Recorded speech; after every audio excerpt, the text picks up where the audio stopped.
Hi, everybody. Welcome to another episode of Something Super Spiritual. And look who I found back here, Karen Gabler. I love you so much, and I'm Hi. so glad you're here. Oh, I'm so excited to be back. It's been a while. It has been a while, yes. Life. Mhm. Yeah, this year we're in April. April is going to be over in a blink of an eye, and suddenly it's Christmas. No, hold on a minute now. Let's at Oh least have yeah, a Memorial Day picnic or something before we start putting up a Christmas tree that's or the all going to be a blur. Yeah, it's really good to see you, and I'm so happy that you have this whole new life. Since we last saw you, you had just retired from your day job, Yes.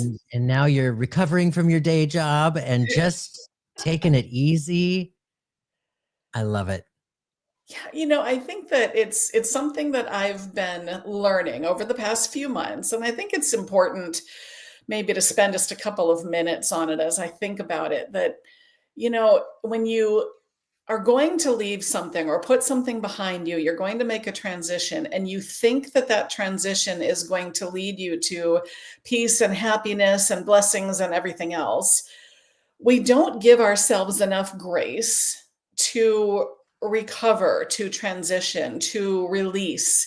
The release process has taken a minute. And I think it's really important for everyone to remember that we have to give ourselves that time to sit and stare at the wall and lay like a vegetable and go for a walk and do nothing. I was laughing with my husband because we just last week opened the moving box. Now, we moved last November, but we just opened the box that said, last minute important box. And we opened it last week.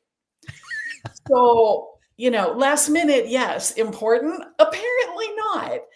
And I was really getting down on myself for why am I not unpacking? Why am I not moving the life I've been waiting for? Forward, forward, forward. Well, I'm in recovery. I'm resting. You're resting and you're integrating and you're Yeah. experiencing this whole new air that you're breathing on Yes. so many levels, you know. Yes. And it Mhm. really does, when you give yourself that time. I mean, my readings have really expanded. My guide information has expanded. My meditations have expanded. When you give yourself that time to just sit, it's amazing what can show up for you. Yeah. Yeah. Thank you for that. In fact, let's talk about what you wanted to share, because it was so profound, and I want to share that with everybody before we get started on readings.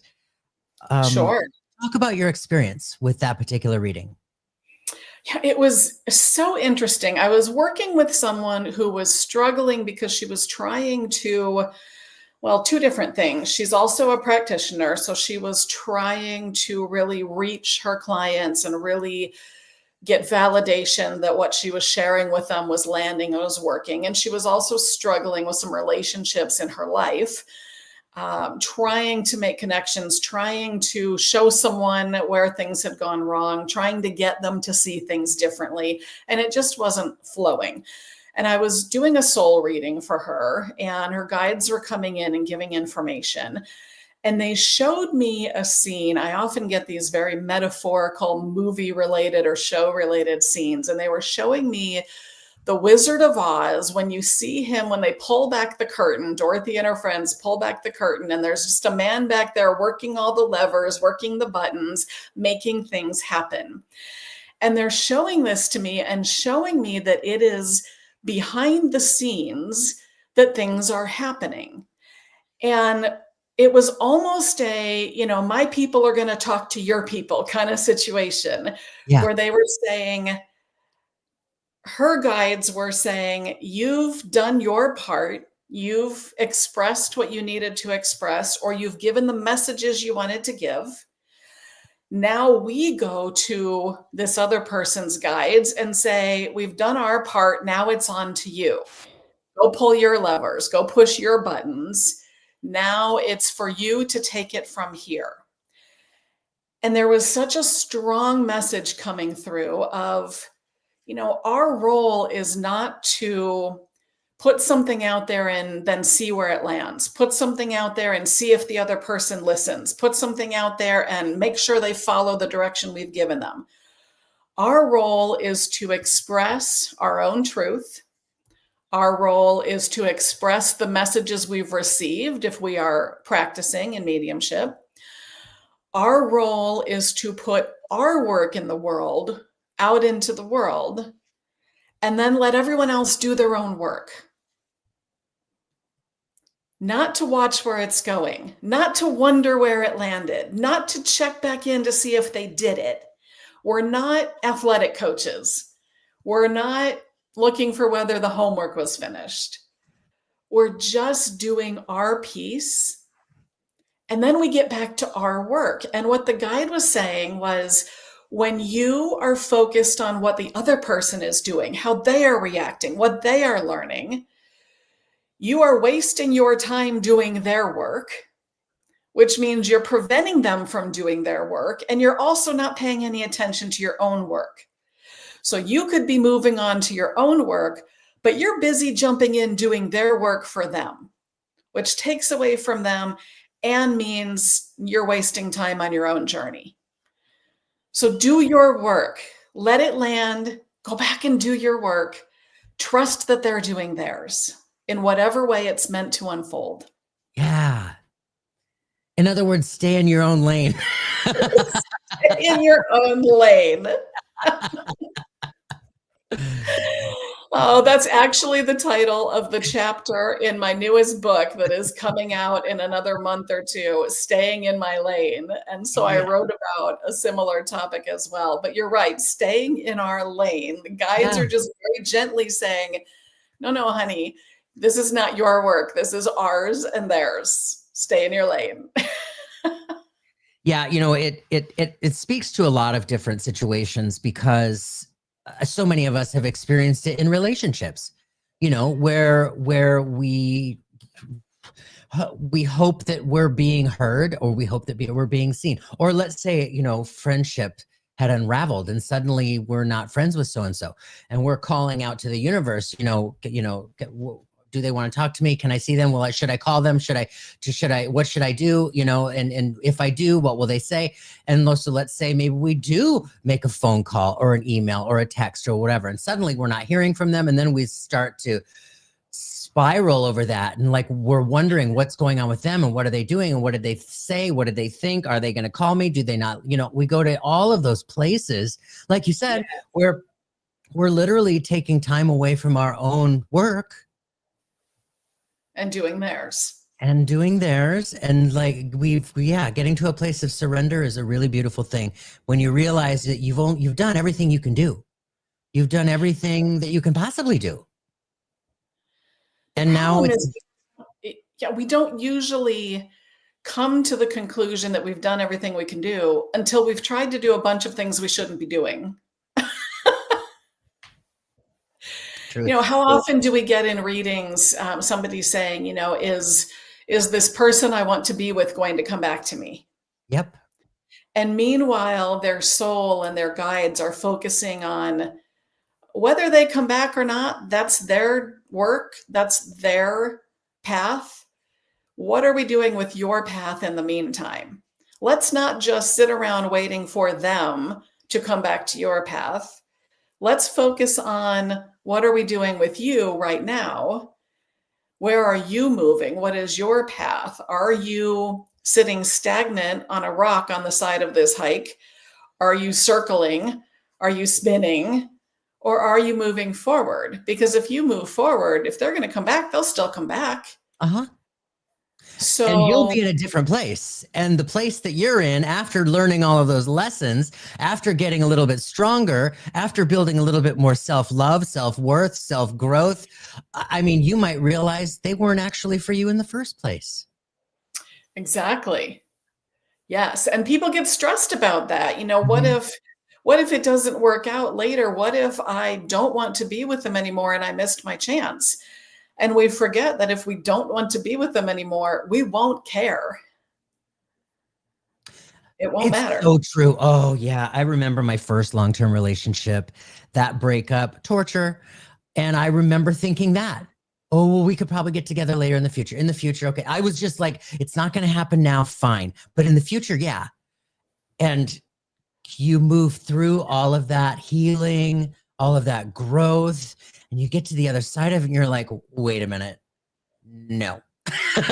No. An X is an X for a reason. The reasons become clear. And yeah. And it's really a good reminder as well when you have these kind of readings and get these kind of messages, such a good reminder of how much spirit really is taking care of us. Because so often, over and over again, I've heard messages from guides about, yes, that is meant for you, but not yet. And it's because what is meant for you requires a few more steps on your path. Could we send something to you right now? Sure. You want something right now? Could we send it? Sure. Will it be right for you? No. Will Not it right be now. the highest manifestation of what you want? No. Can Not we right send now. you a romantic partner? Yes. Will it end badly? Probably.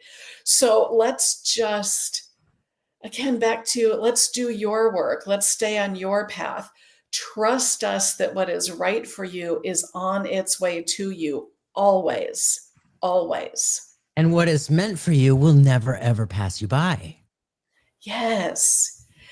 Yes. That comes up all the time too, doesn't it? When people are saying, what, I need to know my purpose because what if I don't fulfill my purpose?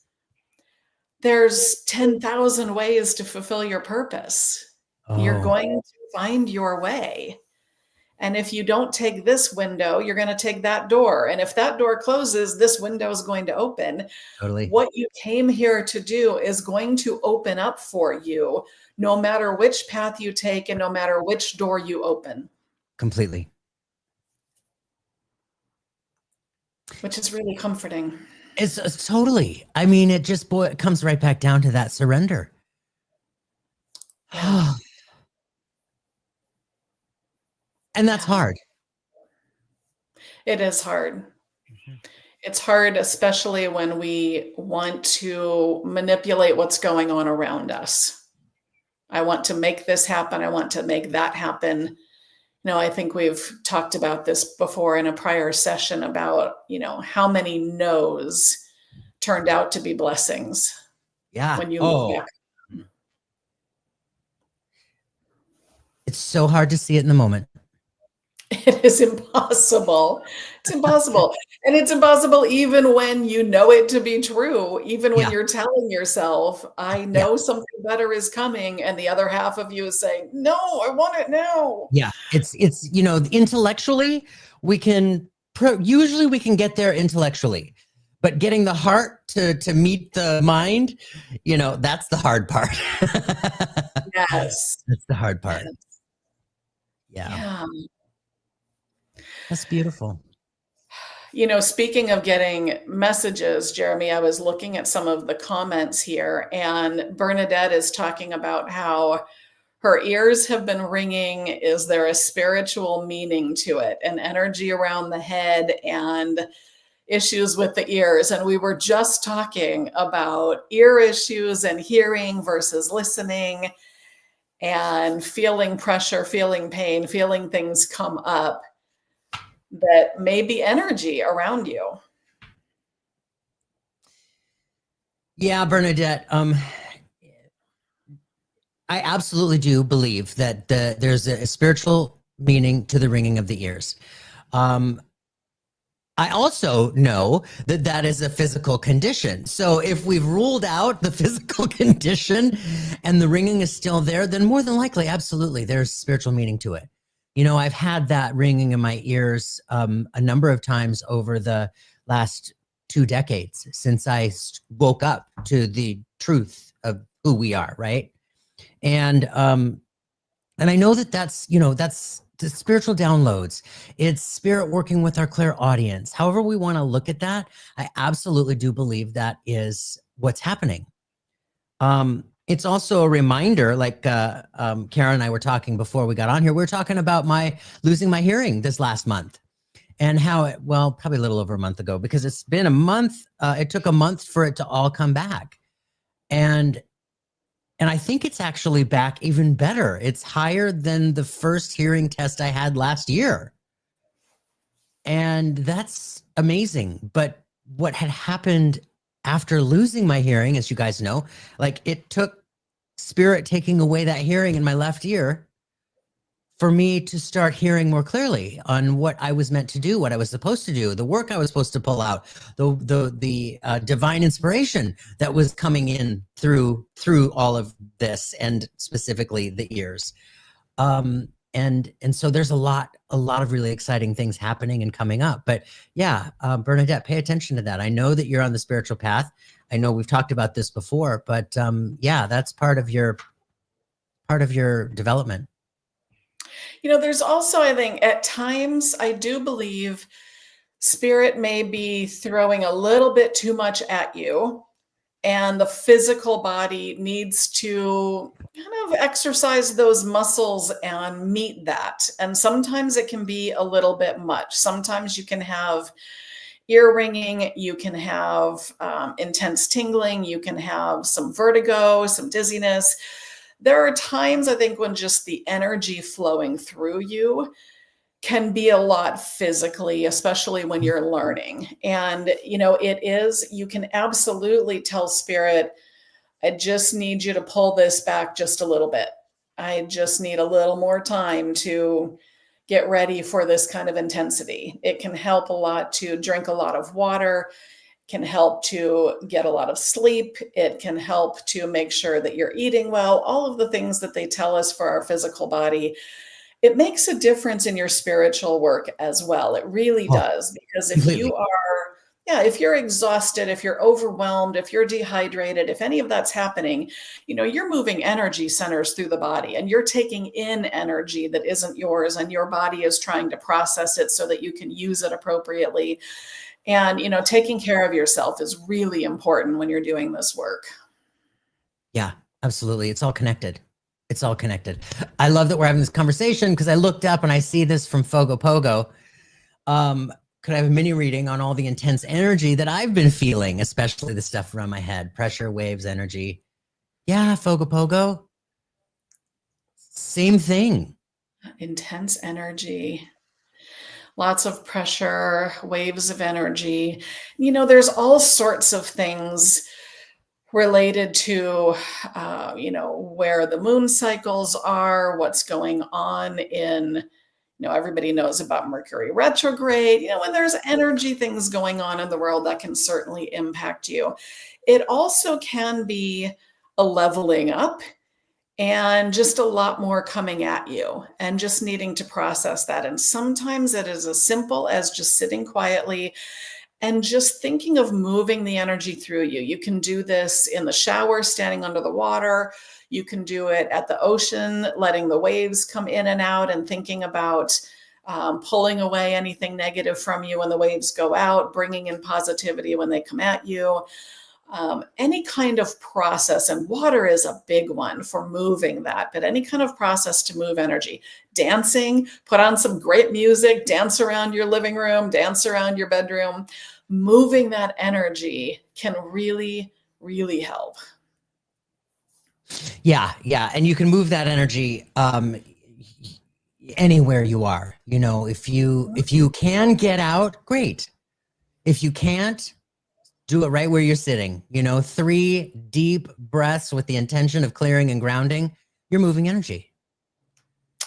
It also feels, specific to Fogo Pogo here, it feels like you've got some shifts coming in your life, and you have some decisions that you are working on, some things that you are pondering, some thoughts about how you might want to go in a different direction, whether what you're doing is really what you want to do, what might be on the horizon for you. And it feels like there's a lot of pressure here in trying to figure it out.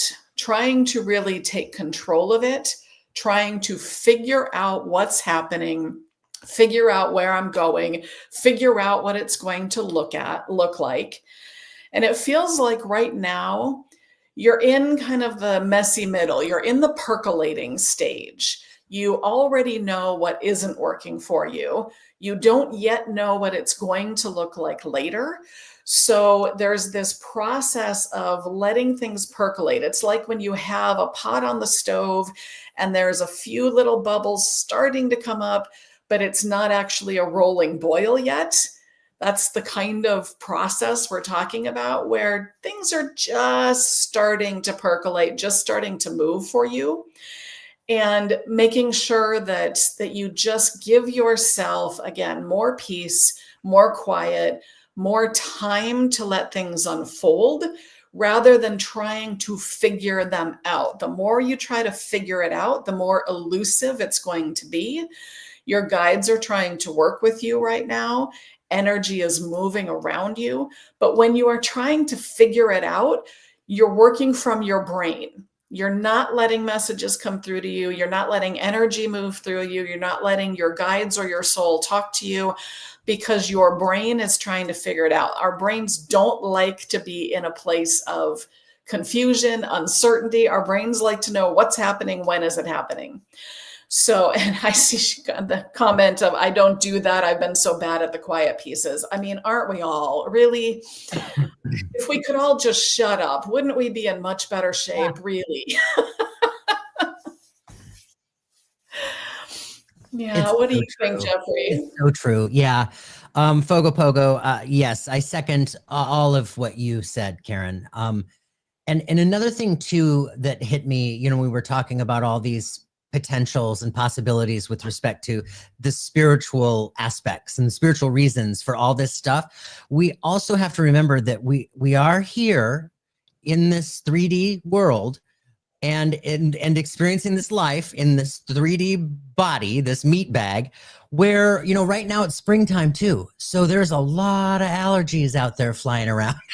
So that too is that could be part of it as well. It's all hitting us from every direction, and like you said, Karen, the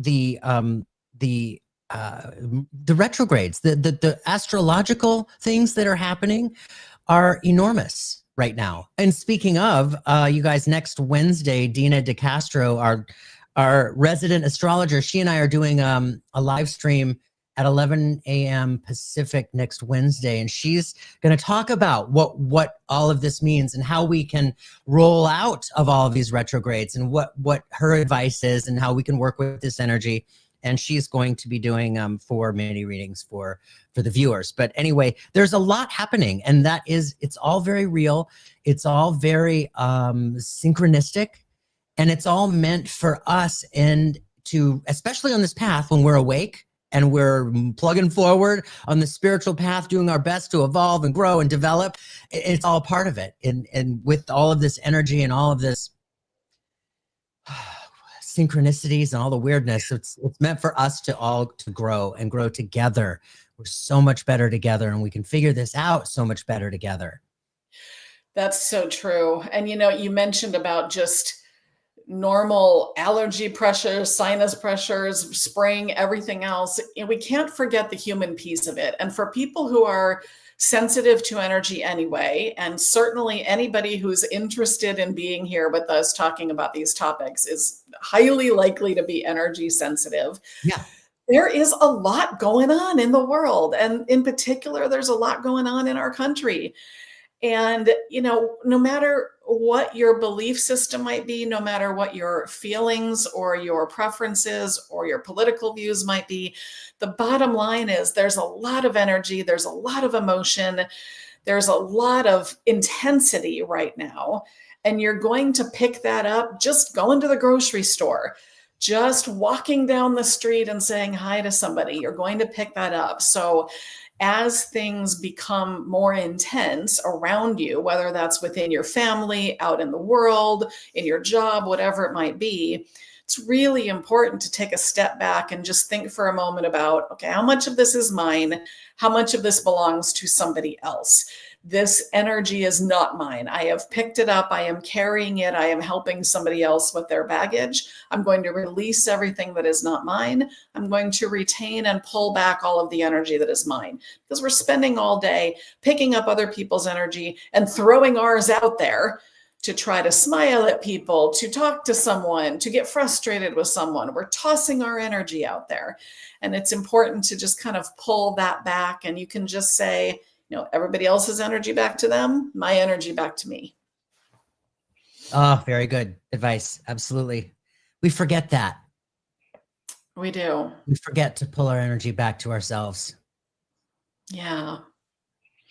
Now, speaking of feeling energy, Cheryl is talking about tingling and caretaking, keeping her laughter going, feeling. I know there was a comment higher up from Cheryl about, I thought it was from Cheryl about feeling energy, the tingle. Okay, the tingling, there it is.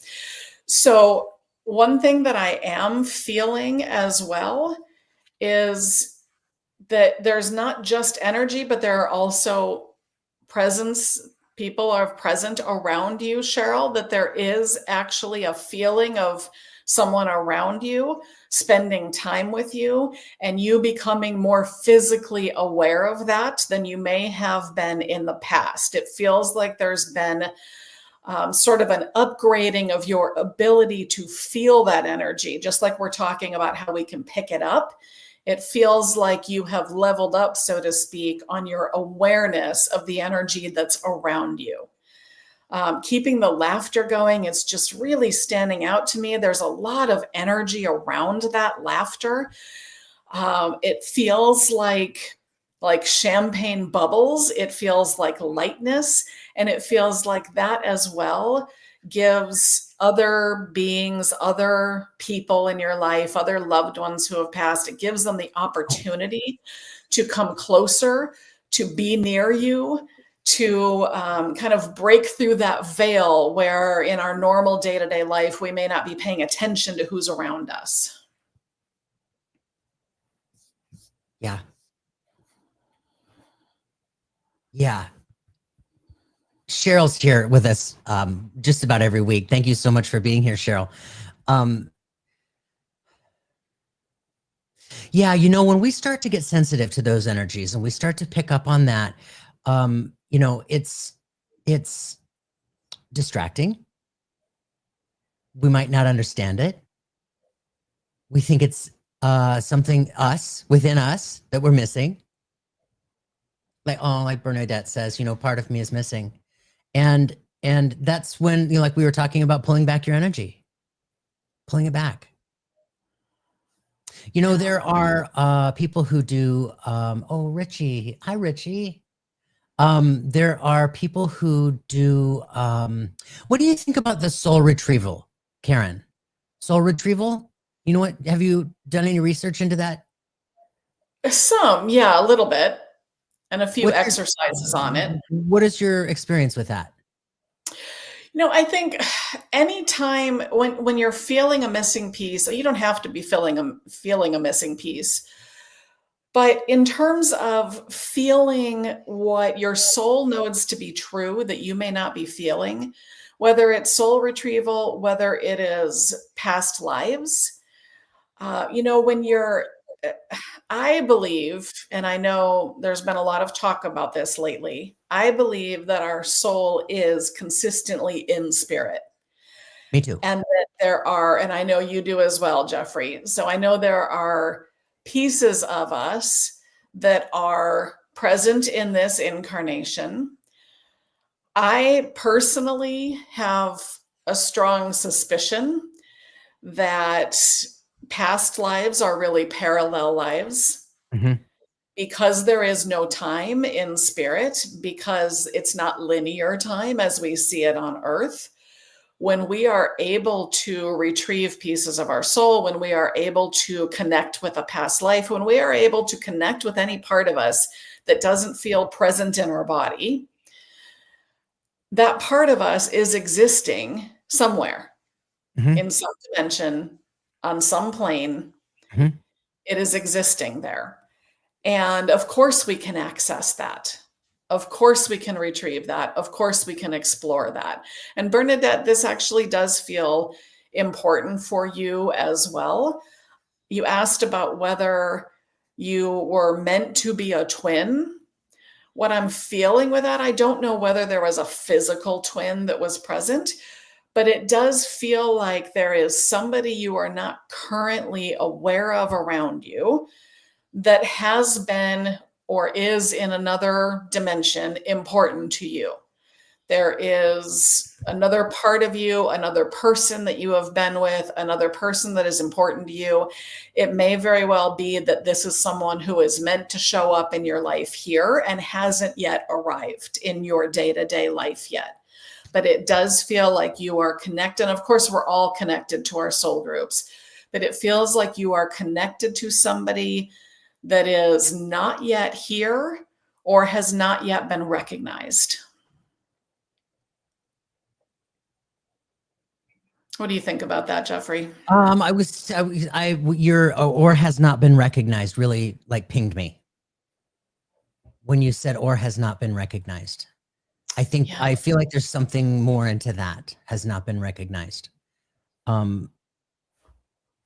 There's a lot of, with my own particular therapy right now, where just the work that I've been doing with my therapist.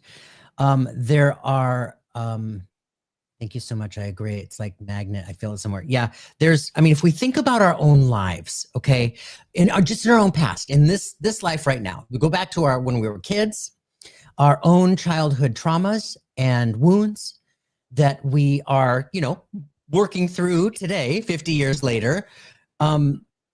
It makes sense because there are aspects of myself that I have struggled with in all of my adulthood where I have not felt enough, not good enough, not worthy enough, am I worth, my voice, is my not finding my voice. So somewhere along my path in my childhood, I suppressed what I felt wasn't worth it, wasn't enough, wasn't good enough, was wrong. What I was told was wrong. Being gay was told was wrong. So I'm going to shove that down deep. So I do believe that there are aspects of us that we have buried so far deep in our subconscious that as adults working through therapy and Reiki and spirituality and all that work that we are here doing together, we find those aspects of ourselves and we bring the light to those aspects of ourselves. And that's when all that healing starts to happen. We start to bring it back and we start to recognize our worth and our voice, and that my voice is just as much to say as the next person. And it's all good. It's okay. So that whole soul retrieval aspect, I can understand why somebody might verbalize it that way. I don't view it as an actual piece of our soul getting lost somewhere or fragmented. You know what I'm saying? Right. But at this point, we're talking about semantics. So it's about, words. So yeah, I can understand why they would verbalize it that way, but I see it more as just those aspects of ourselves that we were told were wrong or not good enough or whatever, that suddenly we're like, okay, I feel something missing. I've got to find this within myself. Yes. And that's my hesitation with the terminology of soul retrieval, because it does imply that you have somewhere lost a piece of yourself that you now have to go and find because it's missing from you. And, when we think about all of the times that we have felt we are not enough, we have never, ever come up with that on our own. We have somehow been told by someone else on their own path, on their own journey, learning their own lessons. We have been taught that we are not enough. We never bring that with us into this incarnation. No. Babies don't know that they're not enough until somebody starts telling them that they're not, until someone starts telling them that their behavior is inappropriate, or they haven't been polite enough, or they need to be punished, or whatever happens in our lives. It is only what we are told that creates these feelings of not being enough. Yeah. So I personally don't think we have to go find a piece of ourselves that tells us that we are enough. I believe it's more just cutting through the noise and remembering who we already know that we are. And it's hard. It's so Ooh, hard because the noise is loud. ooh, the And noise is loud. we've been getting it for years. Message after message after message of where we've failed, where we haven't done enough, where we weren't liked, where we weren't attractive, where we didn't follow the norms. We all know that none of it is ours. None of it is ours. It is all somebody else's baggage that we've agreed to carry. And what happens when we go to the airport and we hear the announcement, has anyone else tried to give you a bag that is not yours? Report it immediately. How many people have given you a bag that is not yours? Oh, you know what? And okay, going back just for being a people pleaser, I'm going to go back to my early days where I was just all about making sure everybody was happy. Life was safer that way. I mean, being a people pleaser. Oh, I'll take your bag. I'll take your bag. Oh, I'll take your bag. I got it. I got it. And suddenly, you forget about yourself and you're carrying all this baggage. Yes. And maybe that missing piece is the bag you put down so that you could carry someone else's. Totally.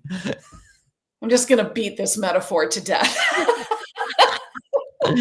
That's okay. Somewhere along the way, somebody needs to hear this. You know what? And it's true. I mean, it's one of those things it's part of us.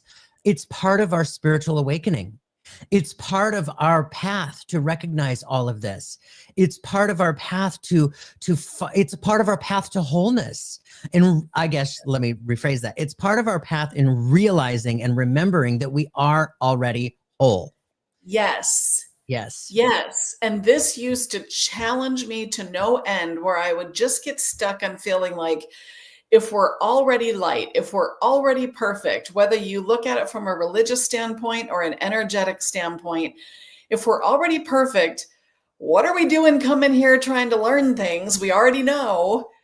And why do we have to get better? And why do we have to improve ourselves? We're already perfect. And, it's just going through the experience of remembering it. It is fully understanding and experiencing the gloriousness of our light by seeing what it feels like to forget it, so that we can come back and remember it, so that we can come back and see what it feels like to feel it flooding into us. And again, along the way, we just pick up all these messages that we are not lit up. And why? Because if you don't feel lit up, it's so much easier to bring everybody else down to your level than it is to try to advance and grow. I don't have to work as hard if you all dim your light with me. So let me tell you why your light isn't that bright, so that I don't feel like mine is so dim. And it's just somebody else's pain that they are handing to you in the form of judgment. Mm. Preach.